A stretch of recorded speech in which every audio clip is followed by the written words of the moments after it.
नमस्कार। इस वीडियो में हम कम्प्लीटली मेटल चैप्टर के बारे में देखेंगे।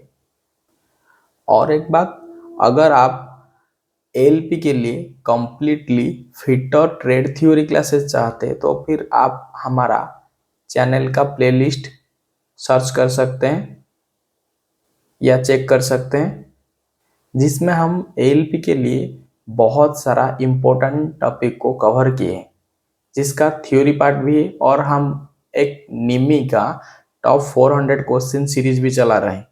अगर आप चाहें तो हमारा प्लेलिस्ट चेक कर सकते हैं।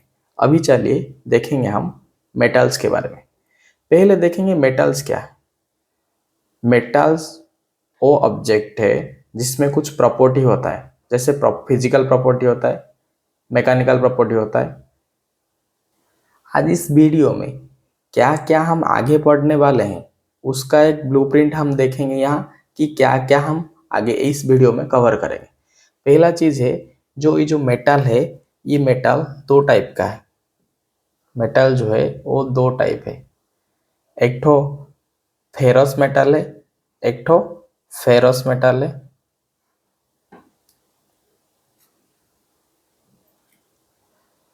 एक ठो फेरस मटेरियल है,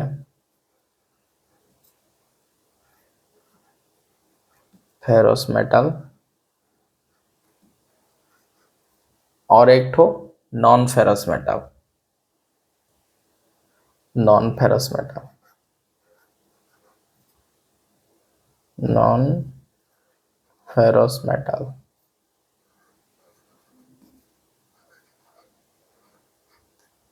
ठीक है। मेटल जो है, मेटल दो टाइप है। एक ठो फेरस मेटल है और दूसरा जो मेटल है, दूसरा पार्ट टाइप है, एक ठो नॉन फेरस मटेरियल है। फेरस मटेरियल किसको बोलते हैं? जिसमें फेरस मटेरियल किसको बोलते हैं? जिसमें आयरन का मात्रा ज्यादा होता है। फेरस मेटल किसको बोलते हैं? ना इट कंटेन आयरन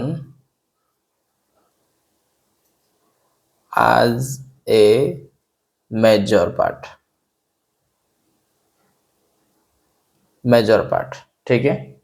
उसी तरह नॉन फेरस मटेरियल क्या है ना? मेटल्स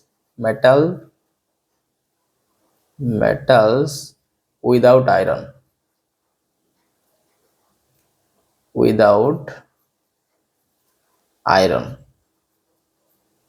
ठीक है। आयरन का मात्रा जिसमें ज्यादा होता है उसको फेरस बोलते हैं, और जिसमें आयरन का मात्रा नहीं होता है उसको नॉन फेरस मेटल बोलते हैं। ठीक है। कुछ एग्जाम्पल देखेंगे फेरस मटेरियल का, जिसमें आता है, जिसमें पिग आयरन आता है, पिग आयरन आता है। सेकेंड में आएगा कास्ट आयरन, इसमें कास्ट आयरन। और हम जब कास्ट आयरन अभी पढ़ेंगे तो हम चार टाइप का कास्ट आयरन पढ़ेंगे। एक ठो grey cast iron, white cast iron, malleable cast iron, neutral cast iron. ये चारों कास्ट आयरन के बारे में पढ़ेंगे। तो फेरस मेटल का जो एग्जाम्पल है, कास्ट आयरन के बाद आएगा रॉट आयरन,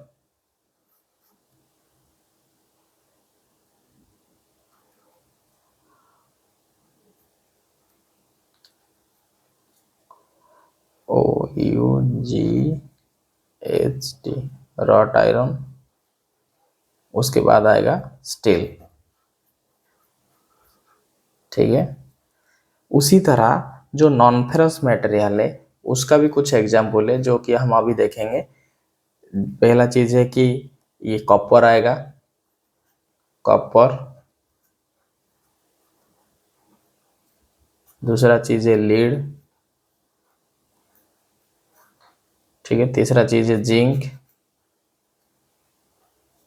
चौथा चीज है टिन। ठीक है। ये जो मटेरियल है, नॉन फेरस मटेरियल है, जिसमें ब्रास कैसे बनता है, ब्रोंज कैसे बनता है, ठीक है, ये जो बैबिट मेटल कैसे बनता है, ये इसका कॉम्बिनेशन में बनता है, वो आगे देखेंगे। ठीक है। देखिए जो मेटल होता है, मेटल का कुछ प्रॉपर्टी होता है और प्रॉपर्टी के हिसाब से ही हम मेटल को यूज करते हैं। हमको जो चीज़ चाहिए होता है उसी ही प्रॉपर्टी के हिसाब से हम मटेरियल को चूज करते हैं। हमको जो चाहिए उसी हिसाब से हम प्रॉपर्टी के बेस से हम मटेरियल को चूज करते हैं। तो मटेरियल का हम दो प्रॉपर्टी के बारे में हम देखेंगे। पहले देखेंगे फिजिकल प्रॉपर्टी के बारे में। पहले देखेंगे फिजिकल प्रॉपर्टी के बारे में। फिजिकल प्रॉपर्टी के बारे में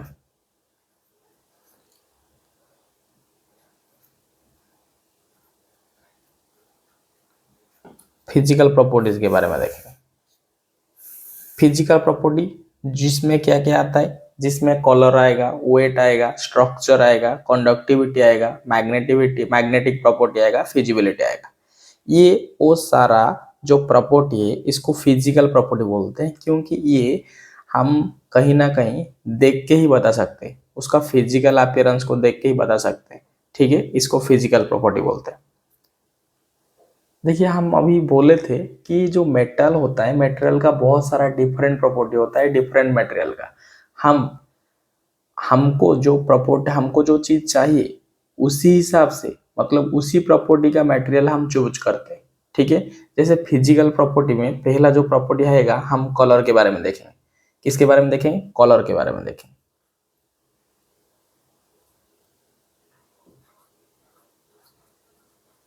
ठीक है, देखिए जो कलर होता है, डिफरेंट मटेरियल का कलर डिफरेंट होता है। जैसे हम एग्जाम्पल लेंगे, ठीक, जैसे हम एग्जाम्पल लेंगे कॉपर का। हम एग्जाम्पल लेंगे कॉपर का।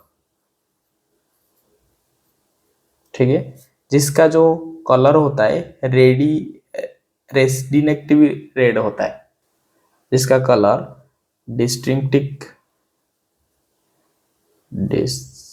डिस्टिंक्टिव डिस्टिंक्टिव रेड होता है। ठीक है, और एक मटेरियल लेंगे माइल्ड स्टील, जिसको एमएस बोलते हैं, माइल्ड स्टील, जिसका कलर नॉर्मली ब्लू या ब्लैक होता है। ठीक है, ब्लू या ब्लैक होता है। बोलने का मतलब ये जो फिजिकल प्रॉपर्टी एक प्रॉपर्टी है जो कि कलर को दर्शाता है, और कलर के हिसाब से मटेरियल का, मतलब जितना मटेरियल है उसका कलर डिफरेंट डिफरेंट रहता है। जैसे कॉपर का डिस्टिंक्टिव रेड रहता है और माइल्ड स्टील का ब्लू और ब्लैक रहता है। ठीक है, नेक्स्ट प्रॉपर्टी देखेंगे जो कि वेट है। जो कि वेट है,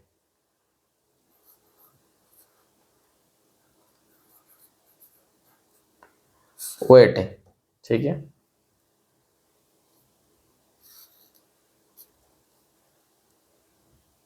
जैसे डिफरेंट मटेरियल का कलर डिफरेंट डिफरेंट था, उसी तरह डिफरेंट मटेरियल का वेट भी डिफरेंट रहेगा। मतलब अगर आप एक शेप का, मतलब 1 मीटर बाई 1 मीटर का अगर स्क्वायर पीस में अगर एक मटेरियल लेंगे, तो एल्यूमिनियम अगर लेंगे और एक ठो लीड लेंगे या माइल्ड स्टील लेंगे, तो दोनों का शेप तो सेम रहेगा लेकिन कलर डिफरेंट रहेगा। इसीलिए बोलते हैं कि जो मटेरियल का जो वेट का जो प्रॉपर्टी है, ये डिफरेंट मटेरियल के लिए डिफरेंट रहता है। जैसे जैसे हम एल्यूमिनियम का अगर लेंगे, अगर हम एल्यूमिनियम को लेंगे तो इसका जो वेट रहता है वो लाइटर रहता है। इसका जो वेट रहता है वो लाइटर वेट रहता है, लाइटर वेट। ठीक है, और जो अगर लीड को लेंगे, इसका जो वेट रहता है, इसका वेट हेवियर रहता है, हैवी वेट रहता है। ठीक है, नेक्स्ट प्रॉपर्टी देखेंगे जो फिजिकल प्रॉपर्टी है, स्ट्रक्चर देखेंगे। स्ट्रक्चर देखेंगे। ठीक है, नेक्स्ट फिजिकल प्रॉपर्टी स्ट्रक्चर देखेंगे। जैसे ये स्ट्रक्चर भी जो मटेरियल होता है, मटेरियल का जो अंदर रहता है स्ट्रक्चर रहता है, ये डिफरेंट मटेरियल का डिफरेंट स्ट्रक्चर है। जैसे रॉट आयरन एल्यूमिनियम का फाइब्रस स्ट्रक्चर है और कास्ट आयरन ब्रोंज का ग्रैनुलर स्ट्रक्चर है। जैसे फाइब्रस स्ट्रक्चर है, एग्जाम्पल याद रखिए, फाइब्रस और एक स्ट्रक्चर होता है ग्रानुलर। ग्रानुलर, ठीक है, ये स्ट्रक्चर होता है। उसके बाद देखेंगे कंडक्टिविटी के बारे में। जो नेक्स्ट फिजिकल प्रॉपर्टी देखेंगे वो कंडक्टिविटी है।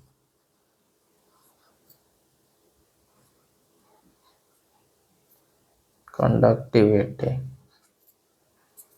कंडक्टिविटी के बारे में देखेंगे, ठीक है। जनरली मेटल में दो कंडक्टिविटी होता है, एक ठो थर्मल कंडक्टिविटी होता है, एक ठो थर्मल कंडक्टिविटी होता है,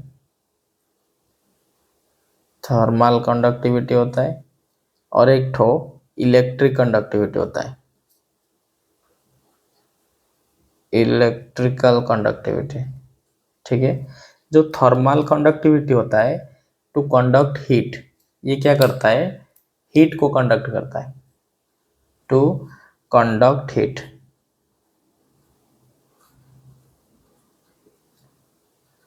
ये थर्मल जो कंडक्टिविटी है ये हीट को कंडक्ट करता है, ठीक है, ये टी है। और जो इलेक्ट्रिकल कंडक्टिविटी है वो कंडक्ट करता है इलेक्ट्रिसिटी को,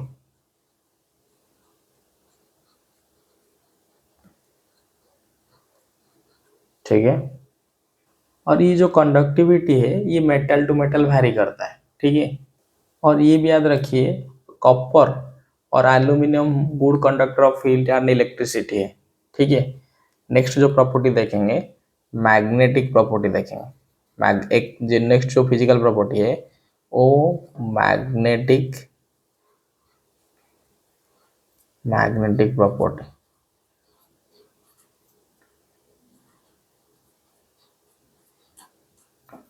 मैग्नेटिक प्रॉपर्टी, ठीक है। ये मैग्नेटिक प्रॉपर्टी क्या है, अगर मटेरियल मतलब मटेरियल जो है वो अगर मैग्नेट की ओर अट्रैक्ट हो रहा है तो फिर हम बोलेंगे उस मटेरियल में मैग्नेटिक प्रॉपर्टी है, ठीक है। अगर और एक चीज, जितना भी फेरस मटेरियल है वो सारी मैग्नेटिक प्रॉपर्टी कैरी करते हैं, कुछ ही मटेरियल को छोड़ के, जैसे स्टेनलेस स्टील हुआ और कुछ कुछ मटेरियल जो एक्सेप्शन है उसको छोड़ के बाकी सारी फेरस मटेरियल वो उसमें मैग्नेटिक प्रॉपर्टी होता है। और जो नॉन फेरस मटेरियल होता है उसमें मैग्नेटिक प्रॉपर्टी नहीं होता है। मैग्नेटिक प्रॉपर्टी इन ओनली, मतलब इन फेरस मटेरियल लिख देते हैं। मैग्नेटिक प्रॉपर्टी जो होता है सिर्फ फेरस मटेरियल में होता है, फेरस मटेरियल, फेरस मेटल्स, ठीक है। नेक्स्ट जो फिजिकल प्रॉपर्टी देखेंगे वो फिजिबिलिटी है, फिजिबिलिटी, फिजिबिलिटी। नेक्स्ट जो फिजिकल प्रॉपर्टी है वो फिजिबिलिटी। फिजिबिलिटी क्या है ना, एक मटेरियल है, एक जिस टेम्परेचर में ये जो मटेरियल है इसका जो स्टेट है सॉलिड में होता है नॉर्मली मटेरियल का, कुछ कुछ ही मटेरियल, एक जो मटेरियल को छोड़ के जो बाकी सारी सॉलिड स्टेट में होता है। अगर मटेरियल एक टेम्परेचर के माध्यम से, मतलब एक टेम्परेचर के माध्यम से क्या हुआ, सॉलिड से कन्वर्ट हो गया लिक्विड पर, सॉलिड से लिक्विड हो गया, ठीक है। सॉलिड से अगर कोई लिक्विड हो जाता है, स्टेट परिवर्तन कर देता है, वो जो टेम्परेचर लगता है उस टेम्परेचर को बोलते हैं मेल्टिंग पॉइंट, और उस प्रॉपर्टी को बोलते हैं फिजिबिलिटी। मतलब एक टेम्परेचर चाहिए मेटल का स्टेट परिवर्तन करने के लिए। मेटल अगर सॉलिड में है तो फिर लिक्विड करने के लिए कुछ टेम्परेचर चाहिए। टेम्परेचर अगर मटेरियल को देंगे तो फिर क्या होगा, मेटल का जो सॉलिड स्टेट है वो लिक्विड स्टेट में कन्वर्ट हो जाएगा। जैसे जैसे एग्जांपल लेंगे टीन का, अगर टीन को 232 डिग्री सेल्सियस देंगे जो कि इसका मेल्टिंग पॉइंट है, तो ये क्या करेगा, स्टेट में परिवर्तन करेगा, सॉलिड से लिक्विड हो जाएगा। अगर टंगस्टन जिसका हाई मेल्टिंग पॉइंट है,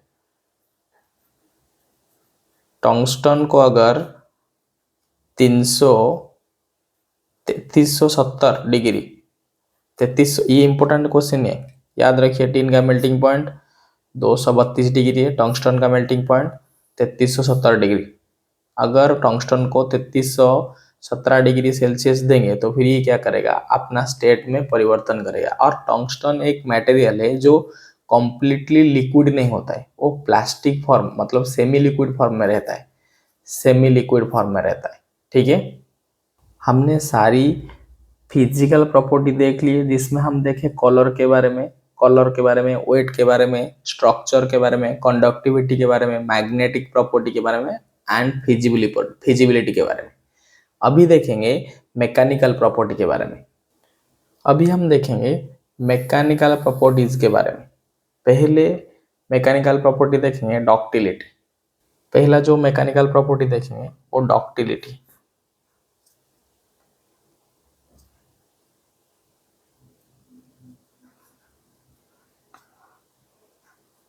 डक्टिलिटी पहला मटेरियल मैकेनिकल प्रॉपर्टी देखेंगे जो कि डक्टिलिटी है। डक्टिलिटी क्या है? डक्टिलिटी वो प्रॉपर्टी होता है जिसमें एक मटेरियल को हम फोर्स अप्लाई करके, टेंशन करके क्या करेंगे ना, ओआर में कन्वर्ट करेंगे। ठीक है, ओआर एक वर्ड याद रखिए, ओआर। अगर हम मटेरियल को फोर्स अप्लाई करके खींच के अगर ओआर बना सकते हैं, उस ओआर बनाने का प्रॉपर्टी जो होता है, वो ओआर अगर बन गया उस तो हम बोलेंगे उस मटेरियल में डक्टिलिटी है। ओआर बनाने के लिए जो प्रॉपर्टी का जरूरी है वो डक्टिलिटी है। एग्जाम्पल डक्टिलिटी का क्या, कौन सा मटेरियल है डक्टिलिटी में? एग्जाम्पल है कॉपर और एल्यूमिनियम। ठीक है, एग्जाम्पल क्या है? Copper and aluminium. ठीक है, ये डक्टाइल मटेरियल है। अगर हम एल्यूमिनियम या कॉपर को ऐसे खींचेंगे तो फिर ये क्या होगा ना, ये लंबा होते जाएगा। डक्टिलिटी डायरेक्ट लिंक होता है ओआर के साथ। और आप ये लिख सकते हैं, it is the property of materials by which metal can be converted into thin wire without failure. जिस प्रॉपर्टी क्या है, डक्टिलिटी क्या है ना, मटेरियल थिन वेयर में कन्वर्ट होता है, इसलिए हम डायरेक्ट ओआर लिख दिए। डक्टिलिटी मतलब आपका दिमाग में आ जाना चाहिए ओआर। ओआर कैसे होगा? दोनों साइड से अगर हम टेंशन फोर्स लगाएंगे, टेंशन करेंगे तो फिर क्या होगा, ये ओआर में कन्वर्ट होगा, थिन ओआर में।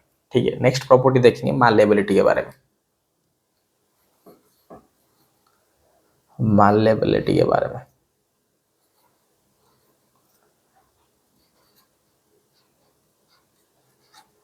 मालेबिलिटी के बारे में देखेंगे। ठीक है, मालेबिलिटी बारे में अगर जानने से पहले, जब आप मालेबिलिटी सुनेंगे तो फिर आपका दिमाग में ये वर्ड आना चाहिए, सीट। सीट, ठीक है। अगर आप कोई भी मटेरियल के ऊपर हैमरिंग करेंगे, वो मटेरियल क्या हो जाएगा, सीट में कन्वर्ट हो जाएगा। एक्सपांड करके एक ऐसे छोटा सा मटेरियल है, अगर उससे हैमरिंग करेंगे तो फिर वो क्या बनेगा, इसे बड़ा सा सीट में बन जाएगा, कन्वर्ट हो जाएगा। उसको, उस प्रॉपर्टी को बोलेंगे मैलेबिलिटी। मैलेबिलिटी के मदद से मेटल क्या होता है, सीट होता है, और डक्टिलिटी के मदद से मेटल वेयर में कन्वर्ट होता है। ठीक है, और मैलेबिलिटी प्रॉपर्टी लीड का बहुत ज़्यादा होता है। ठीक है, lead is very malleable metal. ठीक है, नेक्स्ट देखेंगे हार्डनेस के बारे में। नेक्स्ट देखेंगे हार्डनेस के बारे में। हार्डनेस के बारे में, ठीक है। हार्डनेस क्या है? हार्डनेस वो प्रॉपर्टी है जो कि स्क्रैचिंग, अगर हम उसके ऊपर कोई फोर्स अप्लाई करेंगे तो फिर उसमें ज़्यादा मार्क नहीं आएगा या ज़्यादा कटिंग नहीं होगा, मतलब हार्ड होकर आएगा, उसका सरफेस में ज़्यादा फर्क नहीं आएगा। ठीक है, तो हार्डनेस क्या है ना, it is the ability of metal to withstand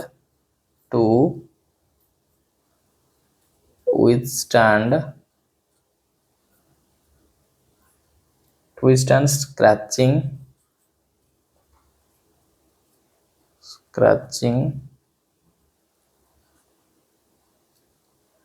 wear, abrasion,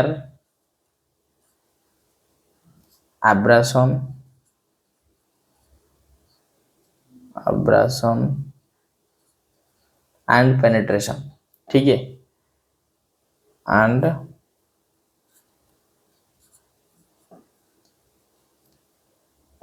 penetration.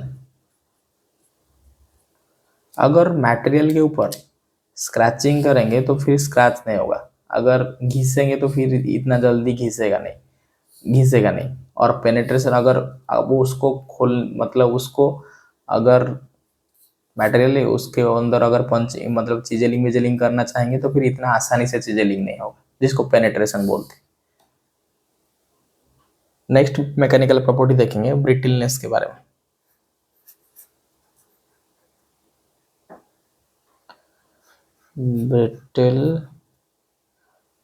Brittleness के बारे में देखेंगे।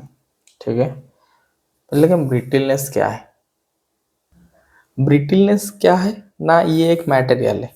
ठीक है, अगर मटेरियल को इस पर्सन से आप फिक्स कर देंगे, इस पर्सन में क्या करेंगे, आप फिक्स कर देंगे, एक सरफेस के साथ इस पर्सन को फिक्स कर देंगे। ठीक है, अगर यहाँ से आप हैमरिंग करेंगे, यहाँ से अगर आप हैमरिंग करेंगे, यहाँ से अगर हैमरिंग करेंगे तो ये क्या होगा, बेंड नहीं होगा, ना बेंड होगा ना इसमें कोई स्क्रैच आएगा, क्रैक होगा। ये डायरेक्ट एक पॉइंट तक ये रेजिस्ट करेगा, सहेगा, उसके बाद क्या होगा, डायरेक्ट यहाँ से टूट जाएगा। ब्रिटलनेस वो प्रॉपर्टी है जिसमें क्या करता है, वो परमानेंट डिस्ट्रक्शन होता है बिफोर क्रैकिंग। क्रैकिंग इसमें नहीं होगा, डायरेक्ट ये टूट जाएगा। तो brittleness is the property of metal which permit no permanent destruction before cracking, cracking से पहले। Cast iron is the example of brittle metal. Brittle metal का एग्जाम्पल क्या है? ब्रिटल मेटल का एग्जाम्पल कास्ट आयरन है। कास्ट आयरन क्या होता है, अगर उसमें हैमरिंग करेंगे वो डायरेक्ट टूट जाएगा, क्रैक नहीं होगा या बेंड नहीं होगा। मतलब हम ये बोल सकते हैं जो ब्रिटलनेस है ये झुकेगा नहीं, ये डायरेक्ट जितना रेजिस्ट करेगा, एक पॉइंट आएगा जहां रेजिस्ट नहीं कर पाएगा फोर्स को, ये डायरेक्ट ब्रेक हो जाएगा, ब्रेक टूट जाएगा, बेंड या क्रैक नहीं होगा। ठीक है, और एक चीज है, इम्पैक्ट लोड को ये कंट्रोल ये हैंडल नहीं कर पाता है, इम्पैक्ट लोड को ये हैंडल नहीं कर पाता है, ये इम्पैक्ट लोड को हैंडल नहीं कर पाएगा। जिसमें ब्रिटलनेस प्रॉपर्टी ज्यादा होगा उसमें अगर हठात सडन आप प्रेशर मारेंगे, हैमरिंग करेंगे तो फिर वो टूट जाएगा। सडन हैमरिंग करेंगे मतलब इम्पैक्ट लोड, तुरंत फोर्स अप्लाई हुआ तो ये क्या होगा, टूट जाएगा। तो ब्रिटलनेस प्रॉपर्टी जिस मटेरियल में होगा वो इम्पैक्ट लोड को सह नहीं पाएगा। ठीक है, नेक्स्ट देखेंगे मैकेनिकल प्रॉपर्टी जिसको बोलते हैं टफनेस।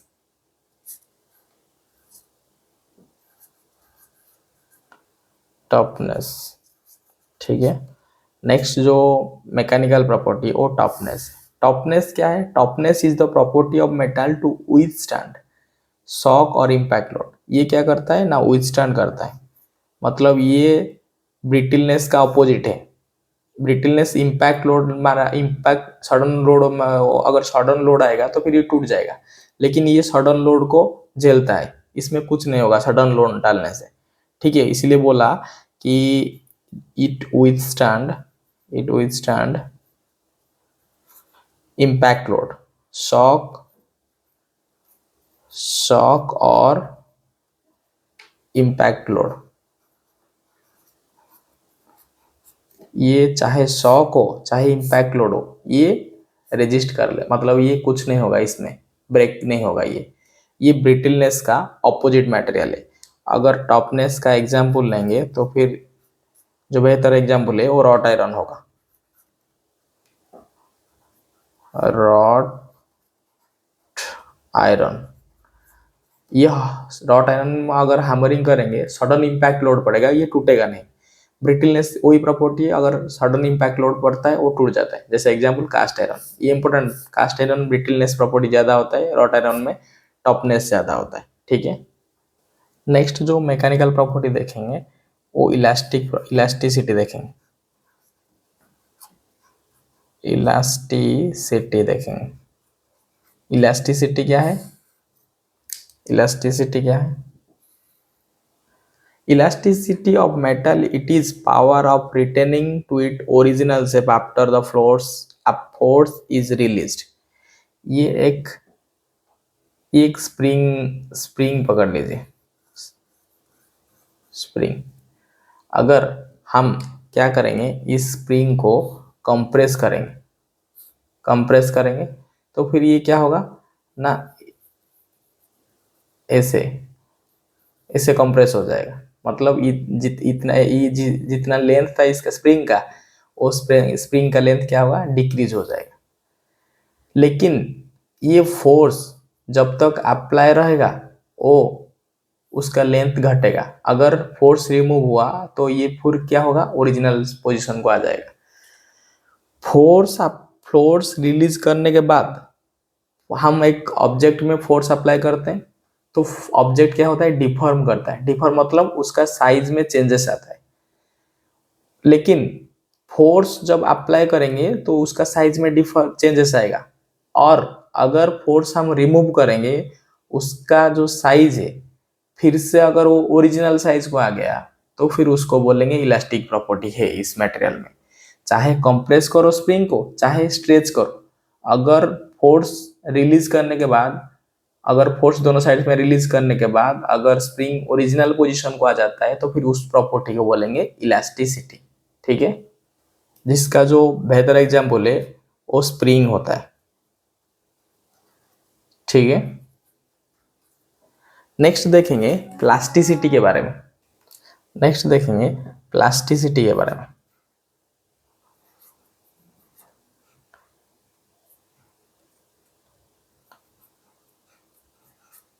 ये इलास्टिसिटी के उल्टा होता है। अगर आप एक मटेरियल है, अगर आप फोर्स अप्लाई किए दोनों साइड में अगर फोर्स अप्लाई किए तो फिर ये हो सकता है इसका जो लेंथ है वो डिक्रीज होगा, मतलब इतना हो सकता है। अगर कंप्रेस करेंगे दोनों साइड से तो फिर उसका जो लेंथ है वो घट सकता है। घटने के बाद अगर ये जो फोर्स अप्लाई किए, इसका साइज में चेंजेस आया, और फोर्स रिमूव करने के बाद अगर साइज वो चेंजेस नहीं किया, मतलब ये ओरिजिनल साइज को नहीं आया, तो फिर उसको बोलेंगे प्लास्टिसिटी। प्लास्टिसिटी मतलब हम एक ऑब्जेक्ट या वर्क पीस या जॉब में, सोचिए एक ऑब्जेक्ट है, अगर ये एक मेटल पीस है, ये मेटल पीस के ऊपर अगर हम फोर्स अप्लाई करते हैं, इसका साइज में चेंजेस आया, और फोर्स रिमूव करने के बाद ये अगर ओरिजिनल शेप को आ जाता है तो फिर हम बोलेंगे इलास्टिसिटी। अगर ये ओरिजिनल शेप को नहीं आता है तो फिर ये बोलेंगे प्लास्टिसिटी। ठीक है, हमने मेटल का सारी प्रॉपर्टी देख लिए, मैकेनिकल प्रॉपर्टी में देख लिए, फिजिकल प्रॉपर्टी भी देख लिए। अभी देखेंगे जो फेरस मटेरियल है वो क्या क्या है और नॉन फेरस मटेरियल है वो क्या क्या है। जैसे कि हम अभी बताए थे, जो मटेरियल होता है दो टाइप का होता है, एक तो फेरस मेटल, एक तो नॉन फेरस मेटल। एक तो फेरस मेटल, एक तो non ferrous metal. Ferrous metal में आयरन कंटेंट ज्यादा रहता है, नॉन फेरस मटेरियल है आयरन नहीं रहता है। ठीक है, फेरस मेटल का example pig iron, cast iron, wrought iron, steel. Non ferrous metal का कॉपर, लीड, जिंक, टिन। हम देखेंगे पहले फेरस मटेरियल के बारे में।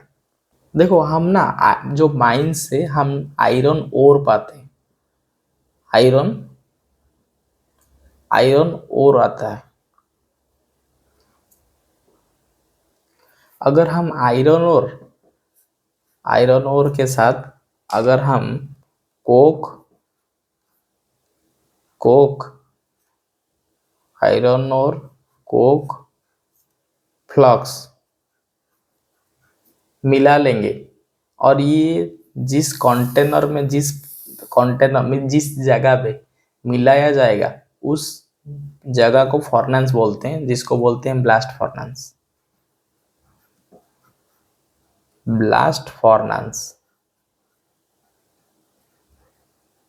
हम क्या करेंगे, आयरन और माइन से लाएंगे, कोक और फ्लॉक्स के साथ मिला लेंगे, मिला के लेयर बाय लेयर देंगे। मतलब ये एक फर्नांस है, ये एक फर्नांस है, ठीक है।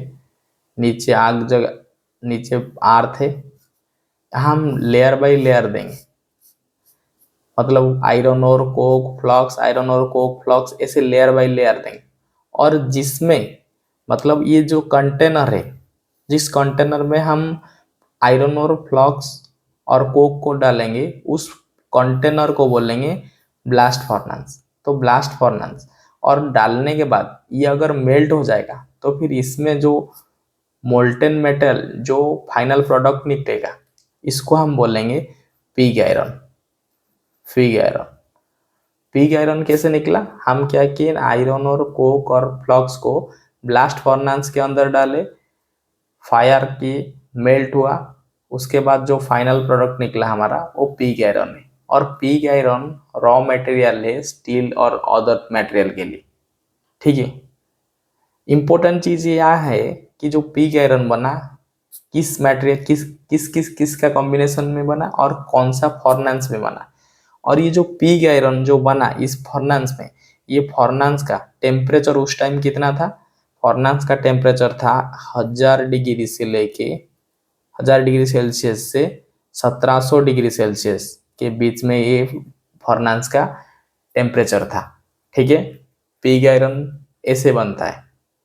इसका जो सबसे इम्पोर्टेंट है, पिग आयरन कौन सा फर्नेंस में बनता है और पिग आयरन का किस किस मटेरियल में कॉम्बिनेशन होके बनता है, ठीक है। ये एक केस गया। दूसरा केस आया क्या, हम और एक फर्नेंस लेंगे, ये एक फर्नेंस लेंगे, ठीक है। ये फर्नेंस में क्या करेंगे, हम आयरन को डालेंगे, कार्बन को डालेंगे, ठीक है। फिर सिलिकॉन को डालेंगे, सिलिकॉन को डालेंगे। हमने एक फर्नेंस में आयरन, कार्बन, सिलिकॉन, और कार्बन का परसेंटेज रहेगा 2 से 4%। ये इंपॉर्टेंट क्वेश्चन है। 2 से 4% रहेगा कार्बन का परसेंट। इसमें जो फाइनल प्रोडक्ट निकलेगा उसको हम बोलेंगे कास्ट आयरन, ठीक है। और ये जो फर्नेंस है इसको बोलेंगे क्यूपुला फर्नेंस, CUPOLA, क्यूपुला फर्नेंस, फर्नेंस, ठीक है। क्यूपुला फर्नेंस में आयरन, कार्बन, सिलिकॉन को हम डाले, उसमें जो फाइनल प्रोडक्ट निकला उसको हम कास्ट आयरन बोले। और कास्ट आयरन जब निकला उसके लिए हम जो कार्बन का मात्रा रखेंगे वो हमेशा 2 से 4% का बीच में रहना जरूरी है, ठीक है। इसमें इम्पोर्टेंट ये कार्बन परसेंट है और ये कौन सा फर्नेंस में बना हुआ है, कास्ट आयरन, ठीक है। ये जो कास्ट आयरन निकला वो 4 टाइप का है। ग्रे कास्ट आयरन होता है, ग्रे कास्ट आयरन होता है जो कि यूज किया जाता है मशीन पार्ट में, क्योंकि इसमें ग्राफाइट का कंटेंट रहता है। इसमें क्या रहता है, ये ग्राफाइट, इसमें ग्राफाइट रहता है, ग्राफाइट रहता है, ग्राफाइट कंटेंट रहता है, ये ग्राफाइट कंटेंट है। इसीलिए क्या होता है, ग्राफाइट है क्या, लुब्रिकेंट है। तो ये स्लाइडिंग, मशीन का जो स्लाइडिंग पार्ट है, इसमें मशीन बेड हिसाब से, स्लाइड हुए हिसाब से ये यूज किया जाता है ग्राफाइट को, ग्रे कास्ट आयरन को, ठीक है। ग्रे कास्ट आयरन यूज होता है slide way, machine bed, machine base, machine base, slide way, ठीक है। स्लाइड वे में इसलिए यूज किया जाता है ग्रे कास्ट आयरन को क्योंकि इसमें ग्राफाइट होता है। और ग्राफाइट एक क्या है, ग्राफाइट एक लुब्रिकेंट है। ग्रे कास्ट आयरन मशीन भी इजीली हो जाएगा। नेक्स्ट देखेंगे हम व्हाइट कास्ट आयरन के बारे में। नेक्स्ट जो कास्ट आयरन है वो व्हाइट कास्ट आयरन है, व्हाइट कास्ट आयरन। ये जो व्हाइट कास्ट आयरन है, ये व्हाइट कास्ट आयरन बहुत हार्ड है, वेरी हार्ड है, वेरी हार्ड है। ये हार्ड होने के कारण इसको मशीन करना इतना इजी नहीं होता है, डिफिकल्ट होता है मशीन करने के लिए। और इस ये प्रोड्यूस कैसे होता है व्हाइट कास्ट आयरन? सिलिकॉन को लोअर कंटेंट करें। इसमें जो पिग आयरन कास्ट आयरन कब बनेगा? आयरन कार्बन सिलिकॉन से। सिलिकॉन का परसेंट अगर घटाएंगे उसको बोलने वो क्या कास्ट है, कौन सा कास्ट आयरन बन जाएगा? व्हाइट कास्ट आयरन बन जाएगा। और उसको रैपिड कूलिंग करना पड़ेगा, और कूल होने के बाद इसको चिल्ड कास्ट आयरन भी बोलते हैं। उसके बाद देखेंगे जो कास्ट आयरन, ये इतना इंपॉर्टेंट नहीं, ये सिर्फ ग्रे कास्ट आयरन स्लाइड हुए क्योंकि ग्राफाइट कंटेंट है। फिर व्हाइट कास्ट आयरन है जो कि मशीन के लिए इजी नहीं, डिफिकल्ट है। फिर मैलेबल कास्ट आयरन है, मैलेबल कास्ट आयरन है, ठीक है, जिसमें डक्टिलिटी टॉप टेंसाइल स्ट्रेंथ और टॉपनेस ज़्यादा होता है, ठीक है। नेक्स्ट जो कास्ट आयरन है वो नोडुलर कास्ट आयरन है। ये जो nodular cast iron similar to malleable cast iron, but it is procedure without heat treatment. ये हीट ट्रीटमेंट के माध्यम से होता है मैलेबल कास्ट आयरन, ये बिना हीट ट्रीटमेंट में ही होता है, ठीक है। कास्ट आयरन हमारा खत्म हो गया। देखिए पिग आयरन में क्या क्या कॉम्पोजिशन है, फॉर्नांस का नेम, टेम्परेचर क्या है, कौन सा पिग आयरन क्या इंपॉर्टेंट है। कास्ट आयरन का इंपॉर्टेंट क्या क्या? Iron carbon silicon, carbon percent 2 से 4% रहेगा। फॉर्नांस क्या रहेगा?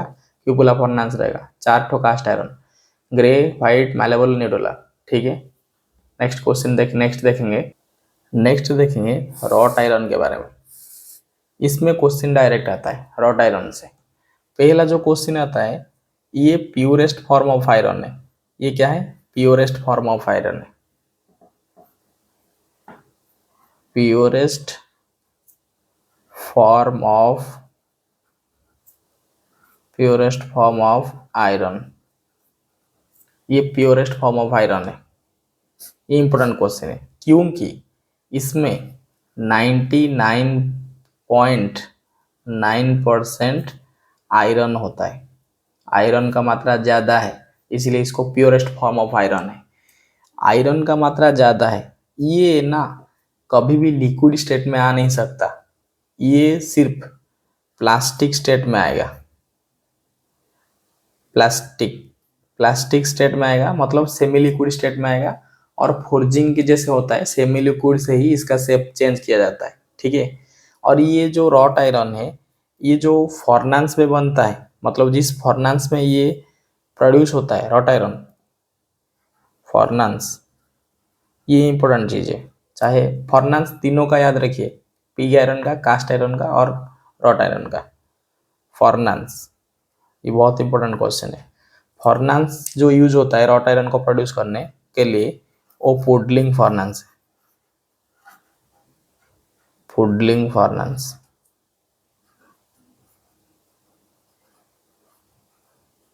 पुडलिंग फॉर्नांस, ठीक है। ये डी है, पुडलिंग फॉर्नांस। इसका जो रॉट आयरन का यूजेस इंपॉर्टेंट है, ठीक है। यूजेस, ये क्रेन हुक में यूज होता है। ये क्वेश्चन बहुत बार आ चुका है। क्रेन हुक में, क्रेन जो हुक होता है ना, ऐसे अंक एस जैसा, वो हुक में जो मटेरियल यूज होता है वो रॉट आयरन होता है, ठीक है। ये मेराइन वर्क में भी यूज होता है क्योंकि ये सॉल्ट वाटर कोरोजन रेजिस्टेंस है, ठीक है। ये रॉट आयरन टेम्पोररी मैग्नेटिज्म है क्योंकि इसमें मैग्नेटिज्म रिटर्न नहीं होता है। सिर्फ याद रखिए कि wrought iron purest form of iron है क्योंकि आयरन परसेंट 99.9% है। ये प्लास्टिक स्टेट में रहता है और फोर्जिंग जैसे होता है प्लास्टिक स्टेट से ही ये क्या इसका शेप चेंज होता है। लिक्विड स्टेट में ये नहीं आता है क्योंकि इसका जो मेल्टिंग पॉइंट है बहुत हाई है, जो कि हम अभी पढ़े थे। इसका जो मेल्टिंग पॉइंट है 3317 डिग्री सेल्सियस, ठीक है।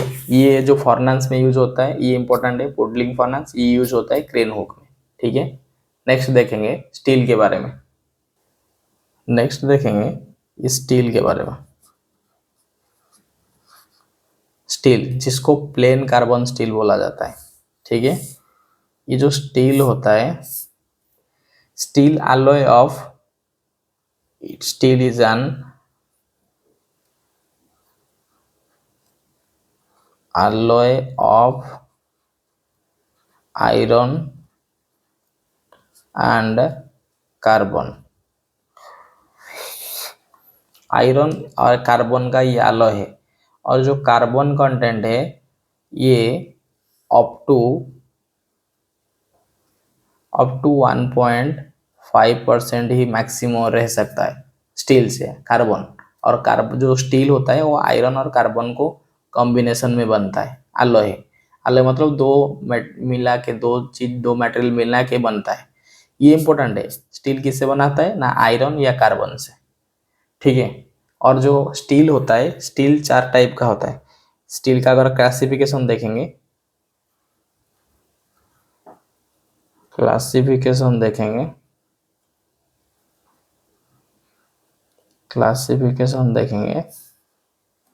और परसेंटेज ऑफ कार्बन देखेंगे। ठीक है, जो डेड माइल स्टील देखेंगे, डेड माइल स्टील जो होता है उसमें कार्बन परसेंट रहता है 0.1% से लेके 0.125%। माइल स्टील में एमएस में रहता है क्या, कार्बन परसेंट रहता है 0.15 से लेके 0.3%। ठीक है, और जो मीडियम कार्बन स्टील है, इसमें कार्बन परसेंट कितना रहता है, 0.3 से 0.7%। और जो हाई कार्बन स्टील है, इसमें कार्बन परसेंट कितना रहता है, 0.7 से 1.4%। तो कार्बन कंटेंट सबसे ज़्यादा कहाँ पे, ना हाई कार्बन स्टील है 1.7 से 1.4, और सबसे कम डेड माइल स्टील जो 0.1 से 0.125। ठीक है, हमने फेरस मटेरियल के बारे में पढ़ लिए, जिसमें पिग आयरन देखे, कास्ट आयरन देखे, रॉट आयरन देखे, स्टील के देखे। अभी देखेंगे नॉन फेरस मटेरियल के बारे में। अभी हम देखेंगे नॉन फेरस मटेरियल के बारे में, जिसमें हम पहले देखेंगे नॉन फेरस मटेरियल क्या है, जिसमें आयरन नहीं रहता है। Metal without iron, metals without iron, जिसमें आयरन नहीं रहता है। ठीक है, उसके बाद देखेंगे जो पहला नॉन फेरस मेटल देखेंगे वो कॉपर के बारे में देखेंगे।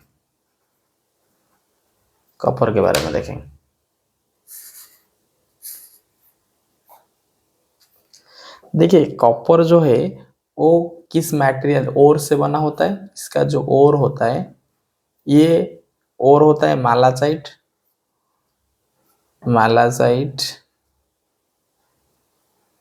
जिसमें कॉपर 55% रहता है। और दूसरा ओर है पाइराइट्स, जिसमें और कॉपर रहता है 32%। मतलब ये एक और है, लेकिन जो मालासाइट है इसमें 55% रहता है और पाइराइट में 32% रहता है। ये जो कॉपर का जो कलर होता है वो रेडिश होता है। कॉपर का कलर क्या है, रेडिश है, DISH। ठीक है, ये गुड कंडक्टर ऑफ हीट है।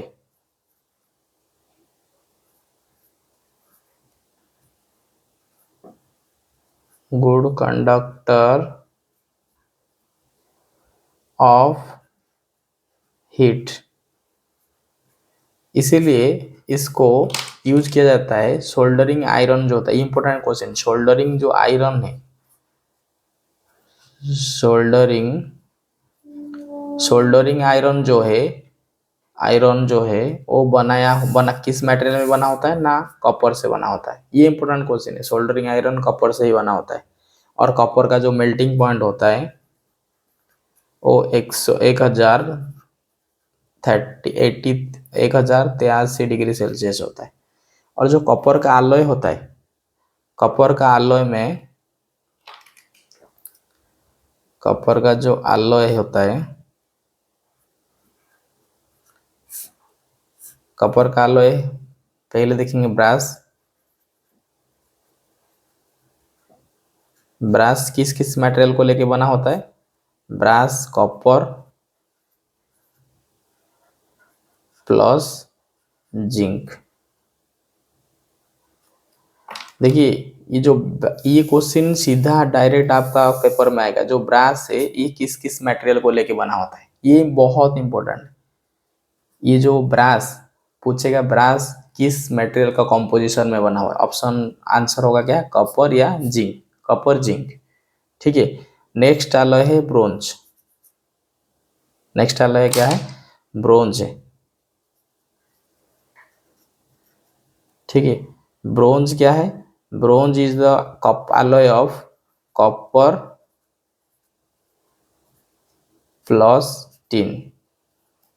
देखिए इसको, ये दोनों को पूरा माइंड में फिक्स कर दीजिए कि ब्रास कॉपर टिन जिंक से बना होता है और ब्रोंज कॉपर टिन से बना होता है। ठीक है, ये बहुत इंपॉर्टेंट है, कई बार ये क्वेश्चन आ चुका है। और जीके जीके में तो खास ये दो क्वेश्चन बहुत बार आया है। नेक्स्ट नॉन फेरस मटेरियल देखेंगे, लीड के बारे में। ठीक है, नेक्स्ट नॉन फेरस मटेरियल देखेंगे लीड के बारे में। नॉन फेरस मटेरियल के जिसमें आयरन कंटेंट 0 है। ठीक है, नॉन फेरस मटेरियल ये प्रोड्यूस होता है, इसका जो ओर होता है लीड का, ये इंपॉर्टेंट है। ये जो ओर है, ये इसका ओर का नेम क्या है, इसका ओर का नेम गैलेना है, गैलेना। ये इंपॉर्टेंट चीज है, जो लीड है इसका जो ओर का नेम गैलेना है। ठीक है, ये हेवी मेटल है, जो लीड है हेवी मेटल है, हेवी मेटल है। वेट जब हम पढ़े थे प्रॉपर्टी तो हम बताए थे। एलॉय, ये लीड का एक एलॉय है, लीड का एक एलॉय है, एलॉय लीड का एक एलॉय है जिसको बोलते हैं बैबिट मेटल, बैबिट मेटल। और ये जो बैबिट मेटल है ये लीड, टीन, कॉपर, एंटीमोनी, ये जो बैबिट मेटल है ये लीड, टीन, कॉपर, एंटीमोनी को लेके ही बनता है। ये भी इंपॉर्टेंट क्वेश्चन है, याद रखिए। ठीक है, नेक्स्ट क्वेश्चन देखेंगे जिंक। नेक्स्ट जो नॉन फेरस मटेरियल है वो जिंक है। ठीक है, जिंक के बारे में देखेंगे। देखो इसका जो ओर होता है ना, इसका जो ओर है, इसका जो ओर है जिसका नेम है कैलेमल, कालामाइन, कालामाइन या ब्लेंड भी बोलते हैं, ब्लेंड। इसका और कालामाइन या ब्लेंड। ठीक है, इसका मेल्टिंग पॉइंट 420 डिग्री है, 420 डिग्री। ये जो जिंक यूज किया जाता है स्टील को कोटिंग करने के लिए यूज किया जाता है। जिंक यूज किया जाता है स्टील कोटिंग के लिए। अगर स्टील में जिंक कोटिंग करेंगे तो फिर ये क्या करेगा ना, कोरोजन रेजिस्टेंस।